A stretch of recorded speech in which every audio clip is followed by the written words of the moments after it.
कुर्वन्ति हि त्वयि रतिं कुशलाः स्व आत्मनः नित्यप्रिये पतिसुत आदिभिर आर्तिदेह किं तन्नः प्रसीद परमेश्वर मा स्म छिन्द्या आशां धृतां त्वयि चिराद अरविंद नेत्र।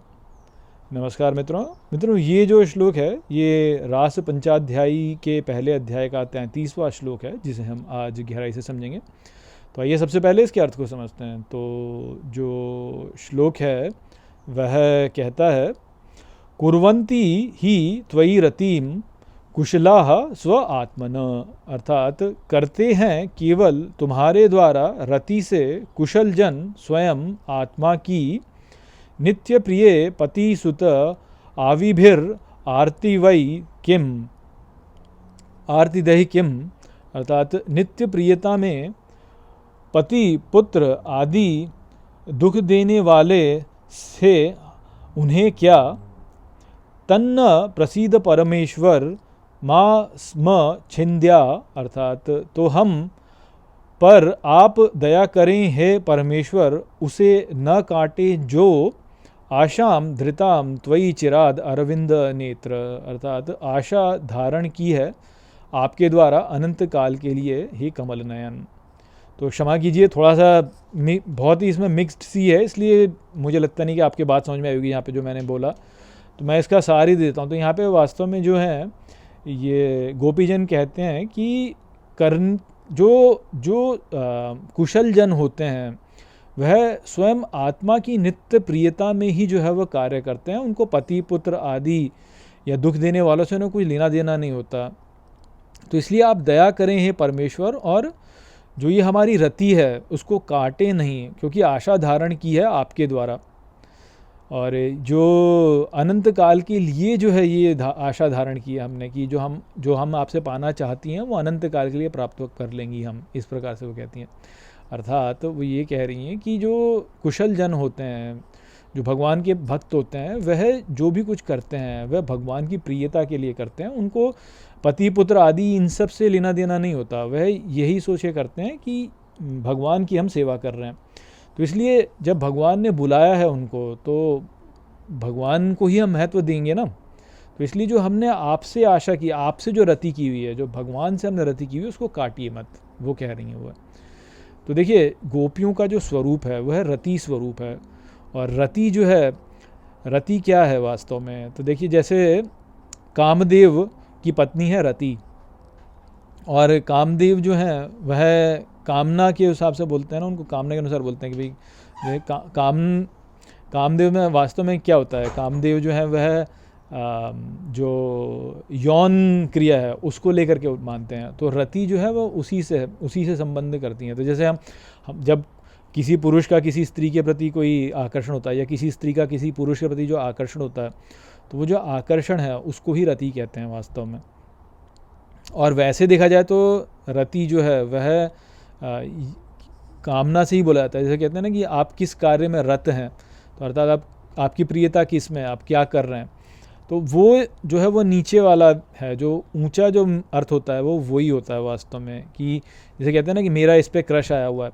तो वो जो क्रश आता है, तो वो क्रश आने का जो भाव होता है वो बहुत मन में बहुत अच्छा लगता है उसको सुनकर, उसके बारे में सोचकर। जिसके प्रति हमारा इन्फैचुएशन है, जिस पे हमारा क्रश होता है, तो उसको देख कर, उसके बारे में सोच कर जो है हमको बहुत अच्छा लगता है, और उस भाव में हम जुड़े रहते हैं। तो जो गोपियां हैं उनकी जो रति है वह भगवान में है, भगवान कृष्ण में है। तो ये रति है उनकी। कई बार क्या होता है, लोग जो है ना, जैसे आप ये सोचिए कि जो राधा हैं, राधा रानी है, तो कई बार बोला जाता है ना कि भाई राधा रानी का तो कहीं पे कोई वर्णन ही नहीं है।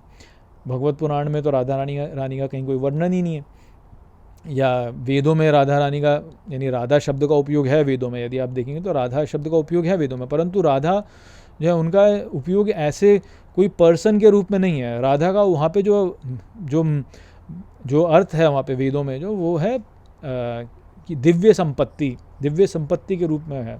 और भगवत पुराण में भी, यानी ये रास पंचाध्यायी में या भगवत पुराण में कहीं पर भी राधा रानी का कहीं कोई नाम नहीं लिया गया है। तो अब लोगों को यही समस्या होती है कि भाई राधा रानी का तो कहीं नाम नहीं है, तो ये तो कोई राधा तो है ही नहीं, वास्तव में थी ही नहीं। और ये तो केवल कल्पना है। तो अब उन लोगों को कौन समझाए कि भाई ये संसार क्या कल्पना नहीं है, ये संसार भी तो कल्पना ही है, संपूर्ण संसार कल्पना ही है वास्तव में। तो राधा कल्पना थी कि नहीं थी, इससे कोई मतलब ही नहीं है, इससे हमको कोई सरोकार ही नहीं है। कल्पना तो सब कुछ ही कल्पना है वास्तव में। बृहदारण्यकोपनिषद में क्या बोला है, सारे लोग आत्मा में हैं, संपूर्ण जगत आत्मा में है, लोग आत्मा में है, आत्मा की ही कल्पना में है। तो जब जगत ही कल्पना है तो अब फिर क्या है, नहीं इसमें महत्व रखते हैं कि राधा थी कि नहीं थी, परंतु सारी गोपियाँ जो हैं वो वास्तव में राधा स्वरूप ही हैं। किसी भी एक गोपी को आप ऐसे नहीं बोलेंगे कि ये नहीं है जी। अब यही आजकल बहुत चलने लगा है, आजकल बड़ा ये ट्रेंड होने लगा कि ये देवता उस देवता से ऊपर, वो देवता उस देवता से ऊपर। और ठीक ही है, वो भी ठीक ही है। आपको यदि भगवत प्राप्ति करनी है तो भगवत प्राप्ति में आप एक मार्ग का पकड़ेंगे तो आप अपने देवता को सर्वश्रेष्ठ मान करके ही चलें, तो वो ठीक ही है, उसमें कोई समस्या नहीं है। परंतु किसी अन्य व्यक्ति का जो अन्य मार्ग है तो उसमें फिर समस्या हो जाती है ना, उसको समस्या हो जाती है, क्योंकि आप किसी ने इस बात को समझा ही नहीं कि सब कुछ कल्पना है, जगत ही कल्पना है वास्तव में। तो जगत ही कल्पना है तो राधा रानी को कल्पना मानो या ना कल्पना मानो, क्या फ़र्क पड़ता है? कोई फ़र्क ही नहीं पड़ता उससे, संपूर्ण जगत कल्पना ही है ना। अब ये बृहदारण्यकोपनिषद क्या कह रहा है कि ये जगत आत्मा ने कल्पित कर लिया, तो जगत ही कल्पना है, सभी देवी देवता भी कल्पना ही है, सभी देवी देवता भी कल्पना ही है हमारे आत्मा के भीतर। तो राधा रानी भी कल्पना ही हो गई फिर एक प्रकार से देवी देवता। हम यदि राधा रानी को अपने पूजा करेंगे तो हमारा स्वयं का स्वरूप राधा रानी हो जाएगा वास्तव में। तो उस प्रकार से तो राधा रानी की बात समझ में आती है। तो ये जो गोपियाँ हैं ये क्या है वास्तव में? गोपियाँ जो हैं ये राधा रानी ही हैं। और राधा रानी क्या है वास्तव में, स्वरूप क्या है? राधा रानी स्वरूप है ईश्वर में रति, भगवान में रति, वह ही राधा रानी का स्वरूप है। रति जो कामदेव और रति हैं, तो कामदेव की पत्नी रति हैं। और आप सोचिए कि क्या होता क्या है कि जब पार्वती माता जब भगवान शिव की उपासना कर रही होती हैं तो भगवान शिव अपने तीसरे नेत्र से जो है कामदेव को भस्म कर देते हैं। और कामदेव को भस्म कर देते हैं तो रति जो है वह कामदेव से अलग हो जाती हैं, तो आप सोचिए राधा रानी और भगवान कृष्ण का विरह का एक भाव है ना। भगवान कृष्ण जो है वह उनसे राधा रानी का मिलन नहीं हो पाता है, विरह का भाव है। और वहाँ पे कामदेव और रति का विरह का भाव है, कामदेव और रति के विरह का भाव है। तो ये भाव है वास्तव में, ये भाव है और केवल भाव ही है वास्तव में। और देखिए जब आपके मन में रति उत्पन्न, ईश्वर के प्रति आप में रति उत्पन्न होगी तो आप भगवान कृष्ण से मिल रहे, उसी समय मिल गए आप। जैसे उद्धव जी जब गोपियों को समझाने जाते हैं कि अरे तुम ये क्या है, नहीं क्या भगवान विरह में रोती रहती हो, विरह में रोती रहती हो, तो जब वो जाते हैं तो क्या होता है, और अब गोपियाँ क्या बोलती हैं कि अरे आपको ऐसे कैसे लगता है कि भगवान की हमसे दूर हैं, भगवान तो यही है हमारे पास। तो विरह भाव से ही भगवान पास में है वास्तव में। तो भाव की प्रधानता होती है, भाव की प्रधानता होती है। मुझे पता नहीं आपकी बात समझ में आ रही है कि नहीं आ रही है, इससे गहरे में और समझ नहीं पाता। यदि आपको समझना है तो सोचिए, इसको जो मैं बोल रहा हूँ उसको सोचिए तो समझ में आएगी आपकी बात। ये वो भाव ही ईश्वर को प्रकट कर देता है वास्तव में। तो रति का जो भाव है गोपियों का, वह प्रधान भाव है।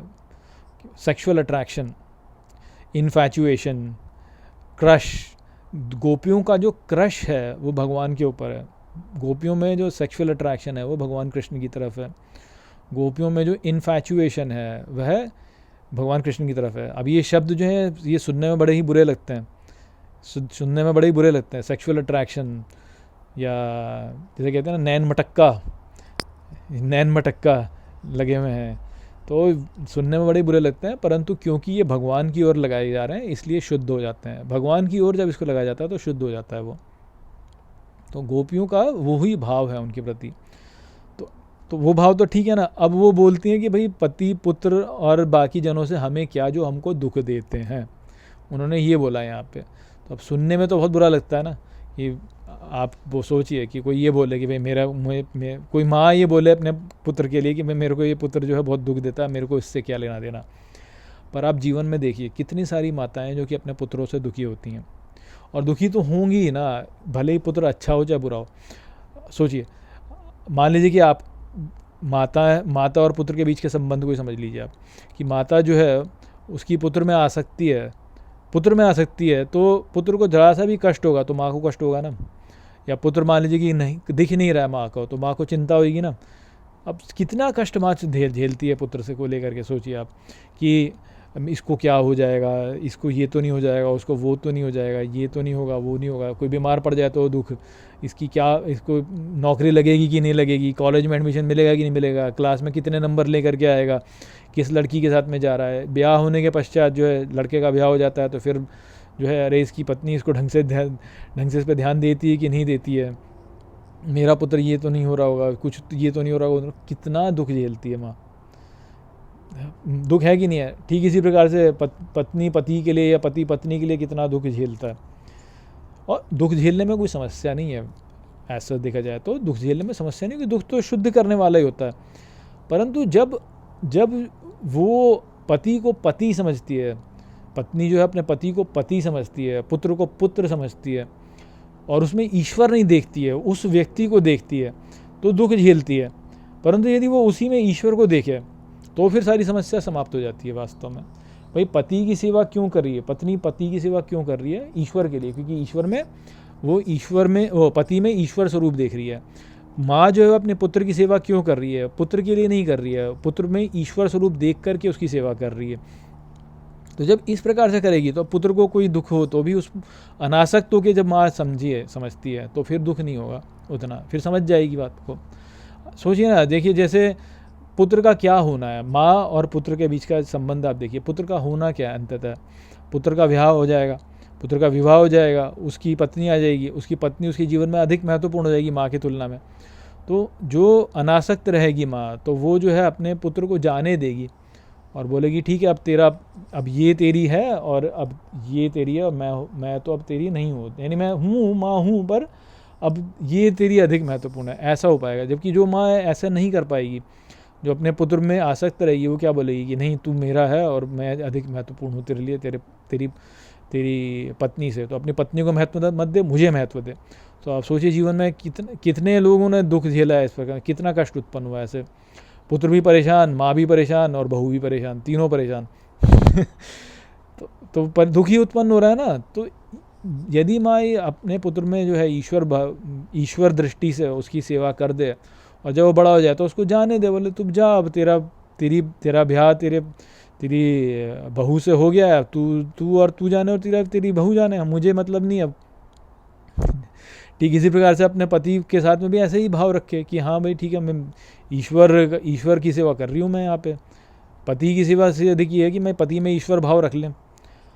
तो वो भाव रख करके जब जीवन में व्यक्ति सेवा करेगा और भगवान से प्रेम करेगा, तो वो रति जो है, उस रति के भाव को यहाँ पे बताया जा रहा है। ये ऐसा नहीं है कि कोई लेडी जो है कोई कि भगवान कृष्ण जो है वो कोई तो दूसरा पर पुरुष हैं और अपने पति को छोड़ करके जो है उसके प्रति चली गई, वो वाली बात नहीं है। यहाँ पे गहरे में समझने वाली बात जो वो ये है कि रति भगवान में ही रहे, रति सदा भगवान में ही रहे। और ठीक है, उसमें अपने पति पुत्र जो भी है उनकी सेवा आप कर रहे हो तो कर लो, कोई वो नहीं है, पर भगवान की दृष्टि रखते हुए। और यही भाव जो है पुरुषों के लिए भी लागू हो जाता है, ऐसा नहीं कि स्त्रियों के लिए ही है। जो पिता हैं वो भी अपने पुत्र के लिए इसी प्रकार से कष्ट होता है, जो पति है वो अपनी पत्नी के लिए भी इसी प्रकार से दुख झेलता है, तो वो भी इस प्रकार का ही भाव रखे, इस प्रकार का भाव रखेगा तो सब ठीक प्रकार से चलेगा। तो वो समझने वाली बात है यहाँ पे। तो आशा करता हूँ कि ये श्लोक आपको ठीक प्रकार से समझ में आ गया होगा। चलिए इसी के साथ इस वीडियो को हम यहीं पे समाप्त करते हैं। नमस्ते।